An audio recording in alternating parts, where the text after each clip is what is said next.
안녕하세요. 오늘도 사연살롱을 찾아주셔서 감사합니다. 저는 인생에서 가장 활동적인 시간을 보내고 있는 30대 여자예요.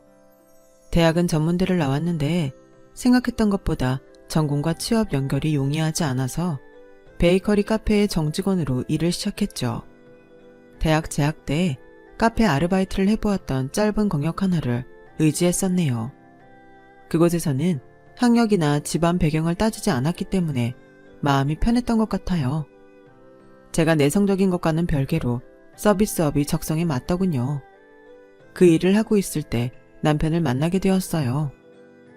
그때 남편은 대학 졸업 후에 취업을 했는데 회사가 집에서 먼 바람에 자취를 하고 있었죠. 남편이 자취를 하고 있던 회사 근처의 원룸촌에 바로 제가 일했던 카페가 있었어요. 직원과 고객으로 안면을 트게 되었고 눈이 맞아서 사귀게 되었네요. 데이트 비용을 아끼기 위해 남편 자취방에서 시간을 보내고 그러다 보니까 금세 마음이 깊어졌던 것 같아요. 어느 날 남편이 저한테 그랬죠. 취업 준비만 오래 하고 싶지 않아서 빨리 취직하고 싶은 마음에 지금 회사로 들어온 건데 내가 이직 생각이 있거든? 이직 성공해서 안정적으로 자리 잡고 나면 그때 너랑 결혼 얘기 나눴으면 좋겠어. 제가 얼마나 놀랐었는지 몰라요. 연애랑 결혼은 하늘과 땅 차이잖아요. 저는 남편을 만나면서도 제가 이 사람과 나중에 결혼을 하게 될 것이다. 이렇게 생각해 본 적은 없었어요. 언감생심 그런 욕심 따위는 부린 적이 없었던 거예요. 그래서 저는 농담으로나마 긍정의 답을 줄 수가 없어서 이직 성공하고 나면 그때 말하자면서 대화를 끊었어요. 제 반응에 남편은 당황한 눈치였는데 오히려 제가 승부욕에 불을 지른 걸 수도 있겠어요. 그 후로 남편이 자격증까지 따가면서 대박이직에 열을 올렸거든요. 이듬해 남편은 정말로 더 나은 곳으로 회사를 옮겨갔어요. 남편의 자취방도 정리가 되었고 씁쓸하지만 저희 사이도 소원해졌답니다. 눈에서 멀어지면 마음도 멀어진다는 표현이 그래서 나왔나 보더라고요. 저는 항상 내 주제의 이 남자랑 결혼은 무슨 이라는 생각을 가지고 있었기 때문에 남편과 멀어진 것에 담담히 굴었고요. 질척거리거나 매달리지도 않았어요. 그랬더니 시간이 좀 지나자 남편 쪽에서 저한테 먼저 자주 연락을 해왔고 제가 있는 곳으로 매번 찾아오기 시작했죠. 남편이 피곤함을 안고서도 저를 보러 온 건 그 안에 구심거리가 있었기 때문이었어요. 이직한 회사에서 영 적응을 못하고 겉돌고 있다는 게 첫 번째 문제였고요. 자취생활 청산하고 집으로 돌아갔더니 아주 마주치게 되는 가족들과도 관계가 매끄럽지 않다는 게 다음 문제였죠. 남편은 위로 누나만 셋이에요. 누나들끼리는 결속력이 강한데 막내인 자기만 동떨어진 것 같다면서 남편이 씁쓸해했죠. 그런데 설마 그럼 제가 시누이만 셋이었냐고요? 네, 불행하게도 맞습니다. 편의상 제가 이 시누이들을 나이 순서대로 1호, 2호, 3호라고 칭할게요. 첫째인 1호는 남편하고 5살 차이밖에 안 났어요. 이게 무슨 의미겠어요? 아들을 갖기 위해서 시부모님께선 줄줄이 둘째, 셋째를 낳으셨던 거였죠. 시아버지께서는 4자식 중에서 유독 남편만 편애하셨대요.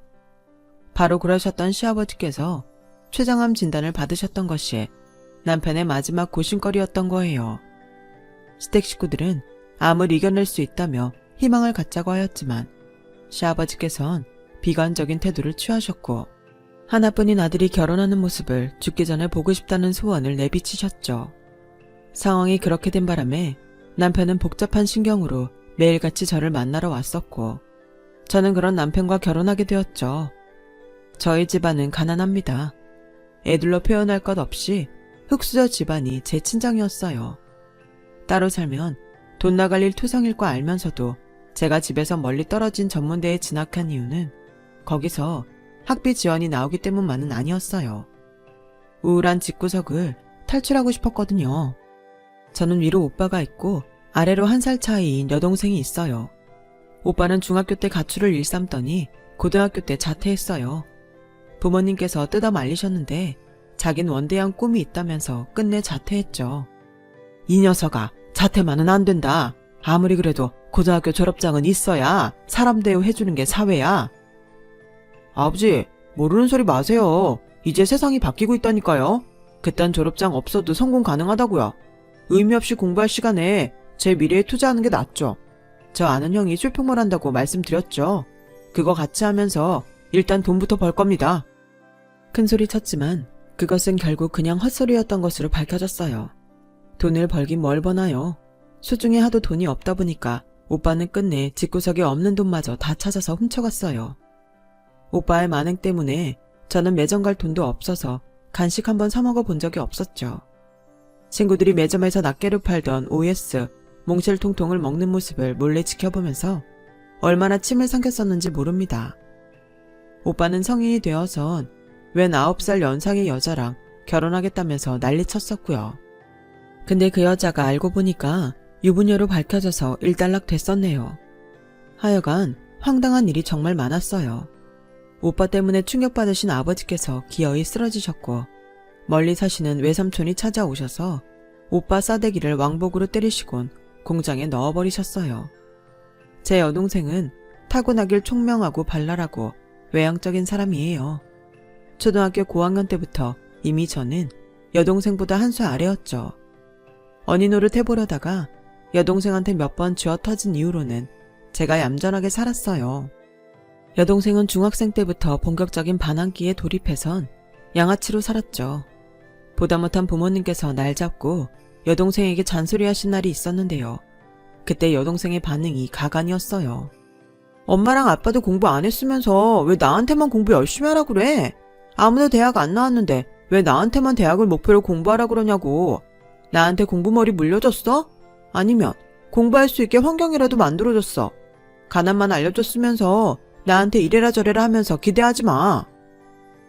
여동생의 신랄한 발언에 부모님께서는 크게 충격을 받으셨고 그 이후론 애를 포기하셨어요. 그래서 제가 그 집구석에서 탈출하고 싶었던 거예요. 집에는 제가 정직원으로 일한다느니 하는 얘기를 한 적도 없었네요. 그냥 베이커리 카페에서 아르바이트 하면서 경력 쌓고 이탄식으로 둘러댔었죠. 왜냐하면 재학 도중에 코피 쏟아가면서 아르바이트까지 하면서 부모님께 돈을 들였었는데 정말 의미 없다는 결과를 봤었거든요. 두 분께서는 건강 문제로 일을 많이 하실 수 있는 상황이 아니었기에 저희 집이 더 힘들었던 것 같아요. 원래도 사는 형편이 어려웠건만 제가 초등학생이었을 때 부모님께서 교통사고를 당하셨거든요. 그 여파로 엄마는 한쪽 다리를 절게 되셨어요. 아버지는 여러 차례 수술을 받으셔야 했고 몸이 쇠약해지셨죠. 부모님께서는 항상 돈 없다, 힘들다, 아프다 이런 소리만 입가에 달고 사셨고요. 그래서 저는 제가 남편하고 결혼할 수 있을 거라곤 상상도 못했어요. 그건 시누이들도 마찬가지였나 봐요. 저를 굉장히 마음에 안 들어 했죠. 결혼 당시 1호는 이미 기혼 상태였으며 아이 한 명 낳아서 키우고 있는 주부였고요. 2호는 직장 다니면서 오래 사귄 남자친구 있는 상태였고 3호는 다니던 직장을 때려치우고 간단한 아르바이트를 하면서 자격증 공부하고 있었어요. 생긴 것만 보면 셋 다 무난한 인상인데 얼마나 심보를 나쁘게 썼는지 모릅니다. 제 여동생이 전에 저한테 그랬어요. 일진 양아치들은 본능적으로 먹잇감을 찾아낼 수 있다고요. 시누이들은 제가 소심하고 맹한 걸 바로 알아봤나 봐요. 그들의 눈에는 제 이마에 투명한 글씨로 찐따라고 적혀있는 게 보이기라도 했던 걸까요? 정말 시누이들과 제가 다사다난했는데 인상적인 사건 몇 개만 추려볼게요. 우선은 운전자 핸들 이론 사건이네요. 간단하게 진행되었던 상견례 자리가 마무리되었던 때 2호가 저한테 따라오더니 번호를 알려달라고 하더라고요. 남편을 통해서 받을 수도 있지만 친목 다지기 위해서 저한테 직접 물어보는 거라고 했어요. 저는 너무 기뻤죠. 누가 봐도 제가 훨씬 기우는 결혼이라서 주눅이 들어있었는데 시누이가 먼저 친근하게 나와주니까 고마웠어요. 저한테 말 놓겠다고 편하게 지내자고 하길래 저는 당연히 그러자 했고요. 그런데 제가 번호를 찍어주는 사이에 2호가 제잘제잘 떠들었죠. 벌써부터 반말이었네요. 어머님이 한쪽 다리가 불편하다는 것 정도만 알고 있었는데 아까 들어보니까 그게 교통사고 때문이었구나. 그래도 아버님 다리 안 저려서 다행이다. 그랬다면 신부 입장 때 곤란할 뻔했다. 그치? 네? 워낙 큰 사고였어서요. 다행이라는 표현은 어떻게 가정해도 안 맞는 것 같아요. 아버님이 운전하신 거였다면서 원래 조수석에 있는 사람이 더 다친다? 왜 그런 줄 알아? 운전자가 자기 살라고 본능적으로 핸들을 왼쪽으로 틀어서 그런 거야. 그러면 자연스럽게 조수석이 조져지는 거지. 그 순간에는 상상도 못한 대화 주제에 머리가 어질어질해서 어영부영 상황을 모면하고 말았어요. 그런데 집에 와서 곱씹어보니까 이호의 발언이 너무 이상한 거예요. 분명한 무례였고 불쾌했어요. 결혼하고 신혼여행을 다녀왔을 때 이호한테 제가 그랬습니다. 아버지가 핸들을 튼 게 아니라 저희 차가 좌회전하는 와중에 오른쪽에서 오던 가해 차량이 직진하다가 조수석을 친 거라고요. 그랬더니 이호가 입을 떡 벌리면서 저한테 그랬죠. 어머나, 그 얘기를 왜 나한테 해? 내가 들어서 뭐 어쩌라고? 네? 저번에 저희 아버지 핸들을 틀었기 때문에 저희 엄마가 다치신 것처럼 말씀하셨잖아요. 그게 아무래도 마음에 걸려서 오해를 풀고 싶었어요. 오해는 무슨, 옳게 굳이 그렇게 집어내야겠어? 사람이 좀 집요하고 이상한 구석이 있네. 그래. 내가 잘못했나 봐. 응, 내가 다 미안해. 됐지? 이호가 한숨을 푹 내쉬면서 저를 흘겨봤어요. 제 얼굴이 뜨거워졌고 속이 울렁거리면서 심장이 쿵쿵 뛰었습니다. 소심한 데다가 말주변 머리가 부족한 저는 어렸을 때도 그 상황에서는 할 말을 제대로 못하고선 집에 와서 잠들 때가 되어서야 상황을 곱씹으며 아쉬움과 후회로 뒤척여댔었죠. 성인이 되어서도 제가 여전했나 봐요. 이호가 당당하다 못해 오만하게 저를 째려보니까 저절로 입이 다물어졌어요.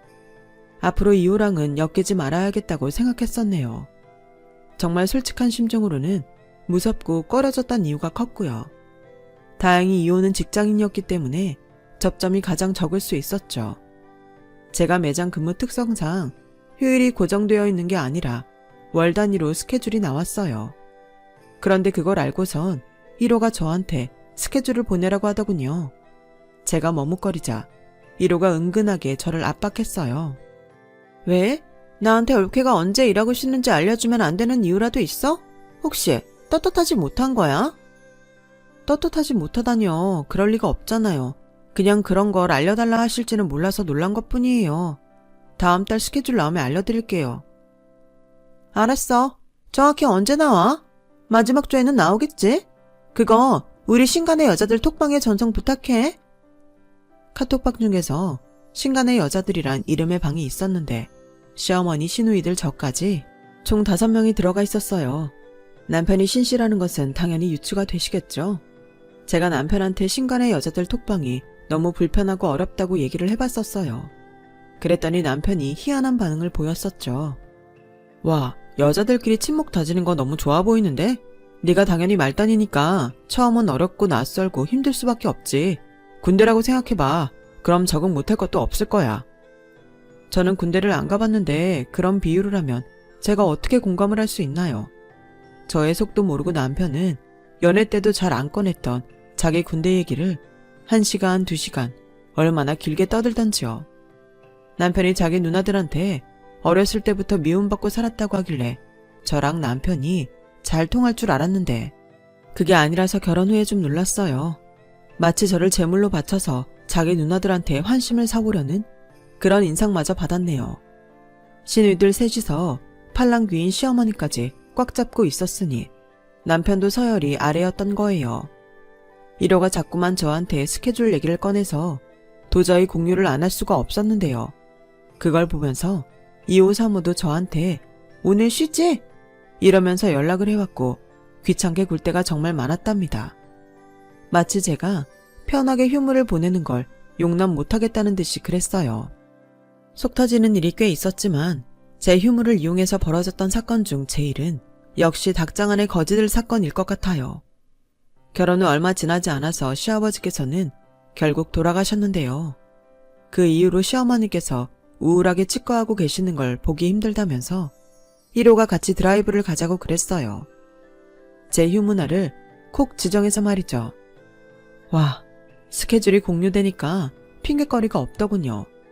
백수나 다름없었던 사모가 동참을 했고 총 4시서 차를 타고 떠났죠. 신상 베이커리 카페에 간 것까진 좋았어요. 제가 워낙 어렸을 때부터 빵에 관심이 많았고 카페 일을 하면서도 홈 베이킹 같은 걸 독학으로 조금씩 하고 있었거든요. 구경하는 건 즐거웠으나 역시 저는 꽂아 놓은 보릿자루였죠. 시어머니랑 1호, 3호는 끊이지 않고 대화를 해대는데 저는 방청객처럼 리액션만 하느라 바빴어요. 근데 갑자기 1호가 저한테 친정이 여기서 가까운 동네 아니냐고 물어보더라고요. 아니라고 거짓말은 할 수 없어서 맞다고 그랬죠. 그때 3호가 빵 먹다 말고 웃음을 터뜨렸어요. 인절미빵이라서 콩가루 다 저한테 튀고 아 올케 옷 다 버렸네. 미안. 갑자기 웃긴 게 생각나서 그랬어. 올케 친정집을 저번에 내가 듣고선 궁금해서 검색해봤었거든. 거기 주공아파트였더라? 왜 주공임대라는 단어를 빼고 알려줬던 거야? 올케 그렇게 안 봤는데 너무 깜찍하네. 입에 물고 태어난 게 흙수저라서 창피했죠요. 사모가 깔깔 웃으면서 신나게 말을 하는데 저는 기분이 착 가라앉았고 비약을 하자면 전신의 피가 차가워지는 느낌이었어요.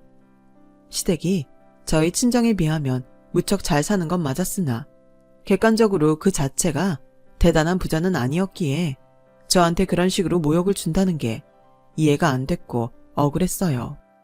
아니, 만약에 정말 대단한 부잣집이었다고 하더라도 그런 무례는 저지르면 안 되는 거잖아요.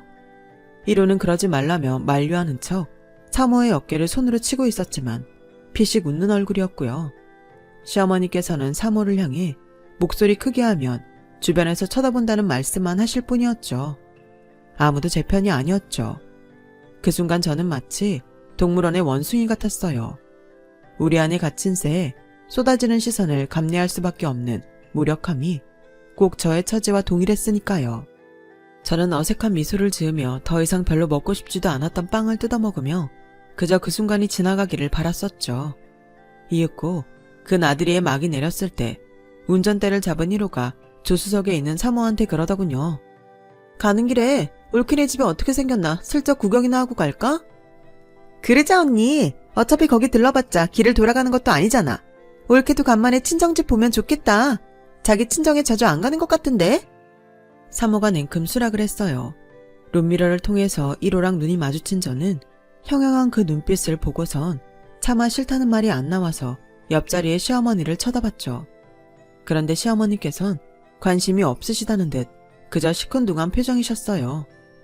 이래나 저래나 상관없으시단 거였죠. 제가 애써 피곤하실 테니까 얼른 집에 가고 싶으실 것 같다고 말씀을 건넸는데 시어머니께서 슬쩍 1호의 눈치를 살피시더군요.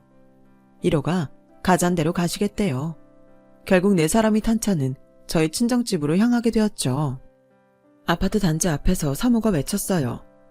와, 임대 아파트인 거 팍팍 티를 내는 것도 아니고 왜 이렇게 외관이 후졌어?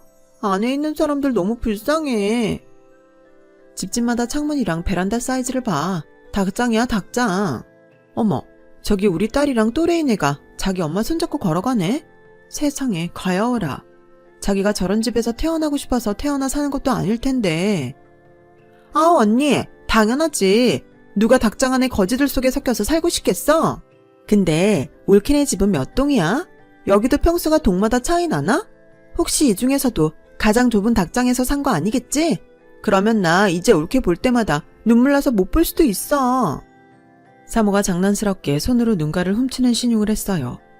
절대 울지도 않을 거면서 그렇게 행동을 하는 게 제 가슴을 후벼 팠죠. 진짜로 눈물이 날 뻔한 건 바로 저였네요. 도리 없이 눈시울이 뜨거워졌어요. 눈물을 참으려고 입술 꽉 깨물고 가만히 있었는데 1호가 룸미러로 저를 쳐다보더니 혀를 짧게 차면서 고개를 흔드는 거예요. 그래서 제가 확 터지고 말았어요. 지금 뭐 하시는 거예요?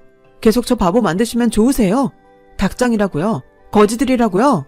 그런 생각이 드셨다 하더라도 속으로만 생각하고 마셔야지. 당사자인 제 앞에서 굳이 말씀을 꺼내시는 이유가 뭐예요? 형님들 정말 너무하시네요. 저를 상대로 일제놀이 하시는 것 같아서 정말 참담합니다. 어머님도 계시는 상황에서 부끄럽지도 않으세요? 입술을 덜덜 떨면서도 할 말을 토해내고 말았어요. 차 안은 정적에 휩싸였고 시어머니께선 에구구 하는 소리를 내시더니 피곤하시단 느낌으로 눈을 감으셨네요. 이윽고 사모가 저를 향해 부드러운 목소리로 건넨 말이 가관이었어요. 옳게 가난한 배경이 그토록 상처였구나. 컴플렉스였구나. 살아온 게 이런 집이라서 많이 부끄러웠구나. 우리는 올케가 그런 거에 연연해하는 사람인 줄 몰랐지 뭐야. 정말 미안해. 집안의 경제력도 그렇지만 식구들이 다 개판이라서 올케는 그런 쪽만 신경 쓰는 줄 알았어. 위아래로 다 망했잖아. 그런데 이제 보니까 가족들 문제뿐만 아니라 거주지 환경에도 예민했구나. 그래, 이제 알았으니까 우리가 조심하고 주의할게. 저희 오빠랑 여동생 둘 다 내세울 것 없이 변변치 않았던 건 맞아요. 하지만 사모의 입에서 그런 식으로 거론되니까 굉장히 불쾌했죠. 거기서 참으면 진짜 등신대는 것 같아서 제가 사모한테 비꼬지 말고 진지하게 사과하시라고 요구했어요. 그러자 1호랑 사모가 어이없단 시선을 자기들끼리 교환하더군요. 저는 재차 사과를 요구했는데 시어머니께서 지금 이러지 말고 다음에 제대로 정리하라고 하시면서 상황을 마무리 지었어요. 당신께서 해결할 테니까 일단 저한테 가만히 있으라고 하시길래 그렇게 했어요. 당연히 시어머니께서 시누이들을 따끔하게 혼내주실 걸로 알아들었던 거고요. 그런데 이튿날 시어머니께서 저한테 연락을 주시더니 하신 말씀에 놀라고 말았네요. 너무 서운해 말고 듣거라. 네가 우리 하나뿐인 아들한테 붙이기엔 격이 떨어지는 건 사실이잖니. 앞으로 주제 파악하고 더욱 조신하게 얌전하게 그리고 헌신적으로 우리한테 잘하면 될 일이야. 그러면 우리도 마음이 열릴 수 있겠지. 다 네가 어떻게 하느냐에 따라 달렸단다. 생각지도 못했던 내용이어서 제 말문이 막혔죠. 혼이 빠져서는 이 결혼 생활을 어떻게 해나가야 하는 것인지 본격적인 고민을 시작하게 됐어요. 그러던 때에 대미를 장식하는 전속 시녀 사건이 터졌던 거예요.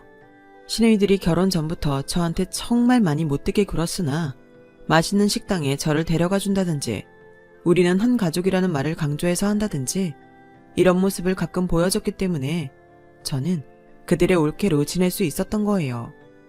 그런데 제가 사모의 SNS 계정을 봐버리고 말았어요. 제가 SNS는 아무것도 안 하다가 처음 만들게 되면서 사모가 올려놓은 것들도 발견하게 됐던 거죠. 시누이들이랑 저랑 같이 찍은 사진들이 몇 개 보였는데요. 공통점이라면 시누이들은 보정을 잔뜩 먹여서 눈은 크게, 얼굴은 작게, 피부는 매끄럽게 되어 있었는데 저는 혼자 그늘구역에서 찍은 것 마냥 어두웠어요. 심지어 제가 사진 찍던 찰나에 눈을 감았던 사진들도 보였어요. 제 굴욕 사진을 저의 동의도 없이 그동안 멋대로 올리고 있었던 것까지는 제가 워낙 소심한 호구라서 넘어가 보겠는데요. 적어놓은 내용 때문에 그럴 수가 없어졌어요. 시누이들과 제가 찍은 사진에다가 사모가 세자매 회동 전석 시녀 데리고 나옴 이렇게 적어놨더군요. 깜짝 놀라서 다른 글들도 봤더니 항상 저를 전속 시녀로 지칭하고 있었어요. 특히 어느 식당에서 찍었던 사진에다가 밥 한 번 사주면 황송해서 어쩔 줄 모르는 전속 시녀라고 적어놓은 걸 보곤 헛웃음이 나왔네요. 여태까지 그런 줄도 모르고 있었다니 진짜 바보가 된 기분이었죠. 그날 남편한테 따지면서 그랬어요. 자기 아내가 수치를 겪고 있는데 누나들한테 아무 말도 안 하고 있는 게 정상이냐고요. 그런데 그때 남편이 저한테 뭐라 그랬냐 하면 피곤하다 그랬어요. 내가 오늘 회사에서 얼마나 피곤한 일이 많았는지 알아? 가뜩이나 심란한 와중에 부채질하지 마. 그까지 카페 일하면서 편하게 돈 몇 푼 버는 너는 절대 이해할 수 없는 세계를 나는 매일 이겨내는 중이야. 내 중압감을 네가 감히 가늠이나 할 수 있을까? 남편의 반응에 서운함을 넘어선 묘한 감정이 들었던 것 같아요. 저를 피해서 남편은 하던 휴대폰을 내려놓고 씻으러 갔죠. 휴대폰 화면이 켜져 있길래 저도 모르게 얼른 그걸 집어들었어요.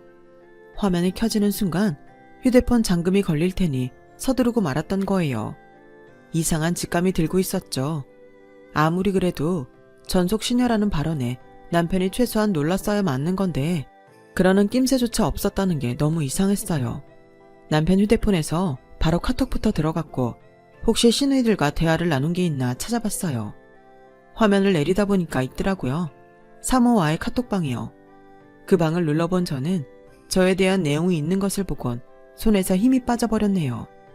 사모가 저랑 찍은 사진을 전송하면서 네 와이프 아님? 내 시녀임? 이렇게 썼는데 남편이 거기다 대고 웃는 이모티콘을 답장으로 보냈더군요. 남편은 다 알고 있었던 거예요. 제가 시녀 취급을 받는다는 것을요. 그 순간 저는 배신감을 느낀 게 아니라 외로움을 느꼈어요. 아, 나는 철저히 혼자였구나. 이런 생각이 들었죠. 공교롭게도 다음날 친정 오빠한테서 연락이 왔어요. 가뜩이나 머리 아픈 와중에 먼저 연락하는 법이 없는 인간한테서 연락이 오다니 제가 두통을 앓으면서 전화를 받았죠. 야, 너 전화를 왜 이렇게 늦게 받냐? 다름이 아니고 너 돈 얼마나 있어? 뭐? 돈? 그건 왜 묻는데? 돈 얘기 왜 하는데? 혹시 결혼하려고? 오빠 지금 연애 중이잖아. 여자친구가 임신이라도 했어? 그래서 결혼하려고? 야, 너 갑자기 왜 이렇게 급발진이야? 너답지 않게. 나한테 돈 맡겨놨어? 예전에 내 돈 뜯어가고 훔쳐갔던 걸로는 아쉽고 부족했어. 돈이 얼마 있는지는 왜 묻는데 왜? 그냥 물어본 것뿐인데 왜 화를 내? 그리고 설마 너 지금 우냐? 나는 간만에 은행 들렀다가 문득 동생 녀석들은 어쩌고 있나 궁금한 마음이 들어서 너한테 전화를 건 거야. 너 무슨 일 있냐? 왜 날이 서 있어? 오빠가 언제부터 내 일에 신경 썼다고 그래? 나 결혼해서 어떻게 사는지 궁금해한 적 있어? 한 번이라도 물어본 적 있었어? 나 지금 죽을 맛인데 왜 하필 이런 데에 안 하던 전화를 하고 지랄이야? 저도 모르게 울분을 터뜨리며 울고 말았어요. 애써 억눌러왔던 게 그때 다 터져 나온 모양이었죠. 남한테는 제대로 하고 싶은 말도 똑바로 못 꺼내는 주제에 진짜 가족을 상대로는 쉽게 화풀이가 되더군요. 그래서 사람들은 늘 가까운 이에게 가장 많이 실수하고 상처를 준다고 하나 봐요. 오빠한테 서름을 다 토해낸 저는 그간 있었던 일을 털어놨습니다. 가만히 다 듣고 난 오빠가 저에게 조용히 말해줬어요. 야, 뭘 고민하고 망설여. 답은 하나인데. 이혼해. 이제 이혼이 흠인 세상 아니잖아. 너나 나나 이제 남한테 끌려가면서 사는 거 그만하자. 우리 이제 그만 그렇게 살자. 오빠의 말에는 많은 것들이 추각되어 있음을 저는 알 수 있었어요. 아닌 척 애를 쓰지만 오빠나 저나 속에는 지독한 열등감을 품고 사는 사람들이었죠. 한 가족이기에 저의 본질을 잘 알고 있는 오빠가 그렇게 말을 해주니 제 안에서 답답하게 뭉쳐있던 것들이 풀리더군요. 저는 부모님께 먼저 연락드려서 이혼할 거라고 했어요. 부모님께서는 제가 다신 이렇게 이익 많은 결혼을 하긴 쉽지 않을 거라며 걱정하셨죠. 제가 이렇게 답변드렸어요. 그럴지도 몰라요. 그런데 제가 꼭 다시 결혼이란 걸 해야만 할까요? 그러자 두 분 다 무척 놀라셨고 저를 설득하려 들지 않으셨어요. 남편에게 이혼하자 그랬고 허무하게도 단 이틀 만에 동의를 얻어낼 수 있었네요. 제가 솔직하게 남편한테 사모랑 나눈 카톡방을 봤다고 말을 했거든요. 그러자 남편도 결혼 생활을 이어가긴 힘들겠다고 판단한 모양이었어요. 시어머니께서는 고생 많았다는 짧은 말씀만 남겨주셨고요. 신혼집은 시댁의 지원으로 대출받아 마련한 것이었기에 저만 나가면 되는 것이었어요. 제 짐을 챙기던 날 오빠랑 오빠 친구랑 여동생이 와주었어요. 남편은 출근하고 없었고요. 그런데 짐을 거의 다 옮겼을 때 할 일 없는 사모가 왔습니다. 오빠랑 오빠 친구는 제 짐을 가지고 차에 실으러 주차장에 내려간 상태였죠. 본인 것만 챙긴 거 맞지? 혹시 물건 훔쳐가는 거 있을까봐 걱정돼서 왔어. 없는 형편에 보태 쓸 작정으로 챙겨갈 수도 있잖아. 사모의 조롱에 저는 그냥 피식 웃고 말았어요. 제가 무시하고선 가방을 챙기자 사모가 저한테 가까이 다가오면서 대인배처럼 말했어요. 우리 비록 짧은 인연이었지만 서로 좋게 추억하자. 심지어는 저한테 악수를 청하면서 오른손도 내밀었네요. 사람 복장 터지게 하는 그 행동에 제가 울분이 치밀고 있는데 여동생이 다가와서는 사모의 손을 탁 치면서 딱 한마디 했죠. 아가리. 짧은 한마디였는데도 의미가 전달되더군요. 아가리 닥치라는 의미였죠. 손을 얻어맞은 사모가 눈알을 부라리며 여동생을 쏘아봤어요. 그러자 여동생이 입모양으로 오 하면서 재밌다는 듯 사모의 시선에 응수하더군요. 몇 초 안 지나서 사모가 눈을 깔았어요. 시누이들의 일진놀이로는 감히 따라잡을 수 없는 진짜 배기 양아치 일진의 짙은 향기. 그게 제 여동생에게서 뿜어 나왔던 거겠죠. 사모는 제가 소심한 찐따인 걸 알아봤던 것처럼 제 여동생이 본인보다 상위 레벨의 미친 또라이라는 걸 알아본 게 틀림없었어요. 사모는 저랑 눈도 안 마주치고 조용히 사라졌죠. 이혼하고 나니까 후련한 눈물이 났어요. 한동안은 힘들기도 했었죠. 휩쓸려 가듯이 결혼을 해서는 당하고만 산 제 스스로가 너무 못나서요. 제 나약함이 너무 싫어서요. 그런데 저에게 위로를 건넨 의외의 존재가 바로 오빠였어요. 돈을 모으다 보니까 지난 세월을 날린 게 미치게 후회되더라. 진작에 성실하게 살았다면 돈도 더 모였을 테고 다른 길을 찾아볼 수도 있었을 텐데 너 이혼하는 거 보면서 든 생각인데 이제 남의 카페에서 남의 돈 벌어다 주는 거 말고 네 사업하는 건 어떠냐? 너 빵 만드는 것도 잘하고 바리스타 자격증도 있잖아. 네가 차려볼래? 네가 한다 그러면 내 전 재산 너한테 투자할게. 오빠 미쳤어? 그러다가 다 날리면 했다가 망해서 빚쟁이 되면. 야, 있는 사람들이나 이러면 무섭고 절망하는 거지. 우리가 뭘 그런 걸 두려워하겠냐? 안 그러냐? 우린 이미 없이 사는 게 뭔지 너무나도 잘 아는 사람들인데. 갑자기 용기가 샘솟더군요. 이건 제 인생에서 들어본 적 없던 기회라는 직감이 들었어요. 오빠한테 솔직히 말했습니다. 제 가게 차려서 제가 운영해보고 싶은 욕심이 있다고요.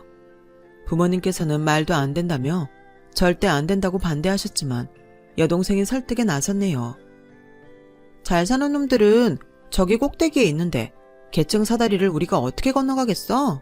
월급 받아서 우리 학력에 우리 경력에 고액 연봉은 말도 안 되지. 그런데 혹시 장사로 대박치면 그 사다리 우리가 건너갈 수도 있는 거야. 대기업 다니는 것보다 많이 벌 수 있다니까. 부모님께서는 대기업이라는 단어에 꽂혀서 넘어가셨어요. 오빠가 매장에 기반을 마련해줬고 준비 과정에서 오빠 친구들이 무일푼으로 일을 다 도와줬어요. 사실 저희 가족은 오빠 친구들을 옛날부터 싫어했거든요. 질 나쁜 무리라고. 그런데 의리는 참 좋더군요. 제가 돈을 챙겨주려고 해도 전부 다 거절했고 심지어는 개업 직전의 화분들까지 하나씩 보내왔어요. 그런 걸 보니까 제 오빠라는 인물도 다시 보이더라고요.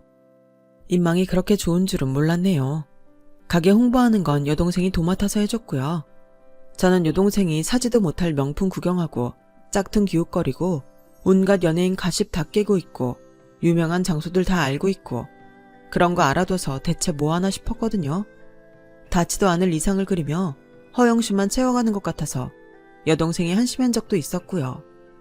그런데 유행의 흐름을 여동생이 환히 깨고 있어서 가게 홍보가 엄청 잘 될 수 있었어요. 정말 대단하더라고요. 여동생이 없었다면 저는 택배로 팔 제품을 만들지도 못했을 거예요.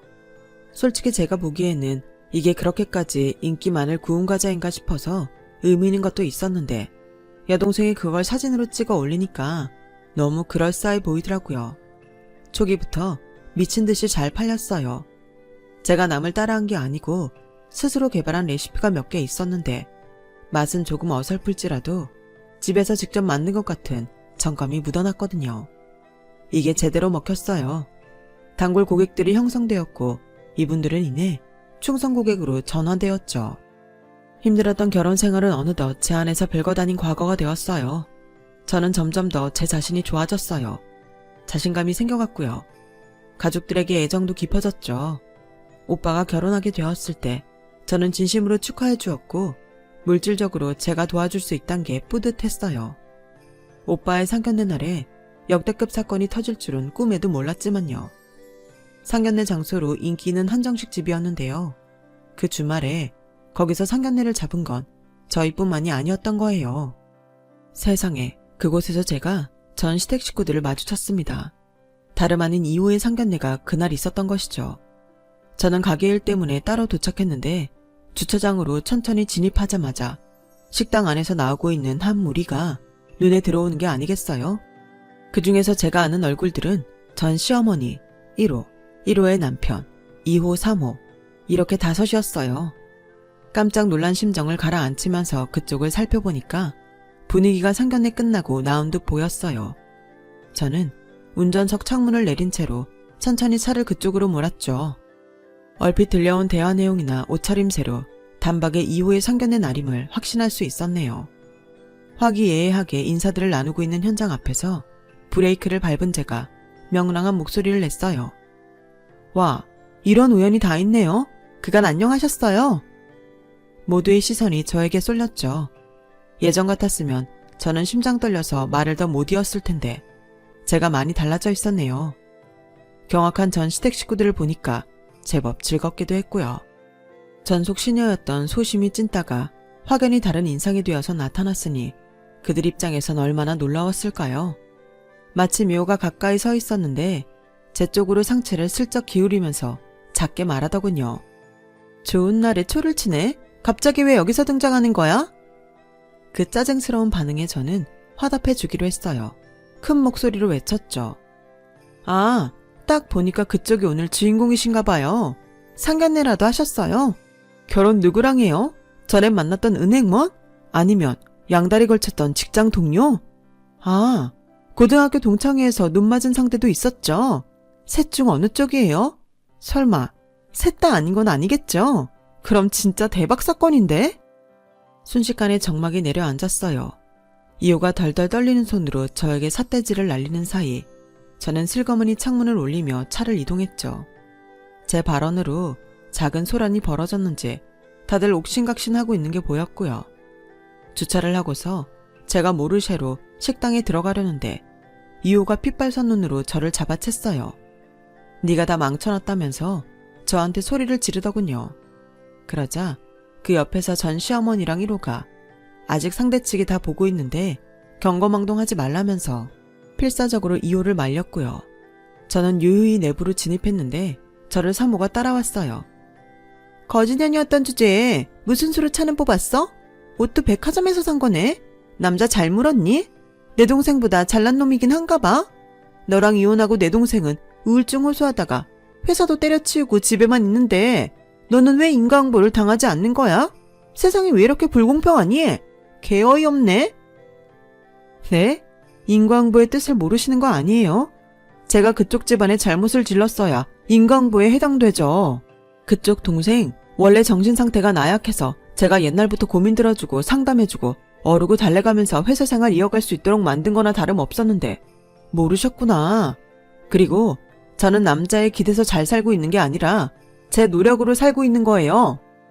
거짓말하기는 아둔하고 멍청한 니까짓게 노력을 해봤자 외제차 타고 명품으로 빼입는 수준까지 올라갈 리가 있니? 너 여긴 뭐하러 왔어? 너한테 돈 대주는 남자 만나러 온 거지? 저는 여기에 친오빠가 결혼하게 돼서 상견례 참석하러 온 건데요. 혹시 같이 들어가실래요? 제 여동생도 와 있어요. 걔가 그쪽을 얼마나 보고 싶어 했는지 몰라요. 길에서라도 마주치면 아작내버리겠다고 각오를 무척 다졌었거든요. 제 여동생 이야기가 나오자 사모는 갑자기 입을 꾹 다물었어요. 마치 귓가에 여동생의 목소리로 아가리라는 지시를 받은 사람 마냥 온순해져선 사라졌죠. 오빠의 상견례는 무척 좋은 분위기에서 진행됐답니다. 그리고 며칠 후 가게 인스타그램 계정으로 누가 메시지를 보내왔는데 확인해보니까 1호였어요. 네가 우리 식구들 번호를 다 차단해놔서 이렇게 연락해. 너 많이 성공했구나. 네가 설마 유명한 가게의 사장일 줄은 몰랐네. 벤츠 끌고 샤넬 투피스 입는 이유가 있었구나. 우리 간만에 만나서 회포 좀 풀까? 특히 우리 엄마가 너 많이 보고 싶어 하셔. 잘 읽고 나서 1호의 계정을 차단했어요. 그리고 이틀 뒤 매장에 1호랑 사모가 찾아왔는데 전 남편도 함께였어요. 1호랑 사모는 멀찍이 거리를 두고선 전 남편이 홀로 저한테 가까이 다가왔는데 퀭한 얼굴로 저한테 묻더군요. 나한테 다시 한번 기회를 줄 수는 없을까? 너 잃은 이후로 나는 하루하루가 지옥이었어. 바보같이 굴었던 과거를 후회해. 아직 재혼 안 한 거 보면 너도 나를 잊지 못한 거지? 그런 거지? 아무런 감흥이 들지 않은 제 스스로에게 그 순간 조금 놀랐던 것도 같네요. 예전과 달리 내 외적으로 여유를 갖춘 저는 옅게 웃으면서 전 남편에게 말해주었죠. 잊은 지 오래이며 재결합 따윈 고려하고 싶지 않다고요. 온화한 저의 반응에 전 남편은 되려 금세 전의를 상실한 듯 했죠. 전 남편이 고개를 떨구자 멀찍이서 지켜보고 있던 1호와 사모가 달려왔어요. 옳게. 너무 냉정하게 끊어낼 건 없잖아. 다시 천천히 만나보면서 감정을 쌓아가면 안 될까? 그래, 옳게. 우리가 전에는 정말 미안했어. 지난번에 식당에서 마주쳤을 때는 내가 완전히 옳게한테 실수한 거고 판단 미스였어. 한 번만 너그럽게 넘어가 줄 수는 없을까? 우리 다시 잘해보자. 응? 그건 안 되겠어요. 제가 속이 좁아서 너그럽게 굴 수가 없네요. 포용력이 부족한 게 아무래도 제가 흑수저 출신이라 그런 걸까요? 아, 닭장 같은 곳에서 오래 살았던 전적이 있어서 그 영향을 받았을 수도 있겠네요. 아무튼 흑수저 안 물고 태어나신 분들께선 되도록 이런 저와 거리를 두고 살아가시는 게 나을 것 같아요. 제가 은은한 미소를 지으며 1호와 3호를 향해 말해주었고 금세 두 사람의 얼굴에 낭패감이 떠올랐죠. 쪽팔린 건 아는 모양이었어요. 축 처져 있는 자기 동생 챙겨서 두 사람이 황급히 제 가게를 빠져나갔죠. 그걸로 속 시원한 인과응보가 끝난 줄 알았는데 또 며칠 후에 인스타그램으로 연락 온 사람이 있어서 누구인가 봤더니 이번에는 2호더라고요. 너 돈 많이 번 것 같더라? 소문 하나로 대박집도 하루아침에 문 닫을 수 있는 거 아나 모르겠네? 내가 소문 어떻게 낼지 두려워하면서 살길 바랄게. 어처구니 없는 내용을 성의껏 정독해준 제가 답장을 보내주었어요.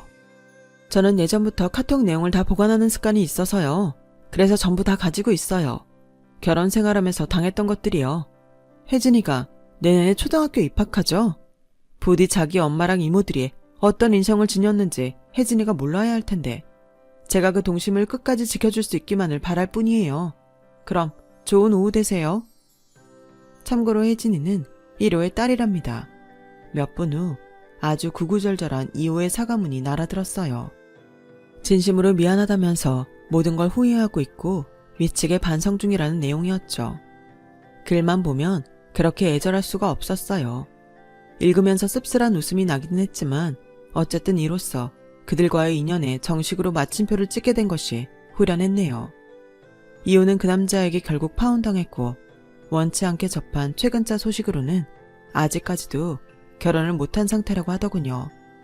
전 남편은 집에만 처박혀 있고 밖으로 안 나가려고 해서 그 모친 속병이 났대요. 안타깝다고 해야 하는 건지 아닌지를 모르겠어요. 과거에 저는 제 자신에게 탓을 돌리며 제 스스로를 가장 미워하는 사람이었어요. 나약하고 소심하고 똑똑하지도 못한 제가 너무 싫었죠. 하지만 이제는 과거의 그런 제 모습조차 오롯이 저였음을 인정하고 있어요. 제 과거를 없던 것으로 치부하지 않고 전부 다 끌어안고선 앞으로 나아가고 있네요. 제 이야기를 들어주신 여러분께도 밝은 앞날이 펼쳐졌으면 좋겠어요. 고맙습니다. 여러분, 사연 댓글에 응원과 현명한 조언 부탁드려요. 좋아요와 구독은 저에게 큰 힘이 됩니다. 오늘도 좋은 일 가득하세요.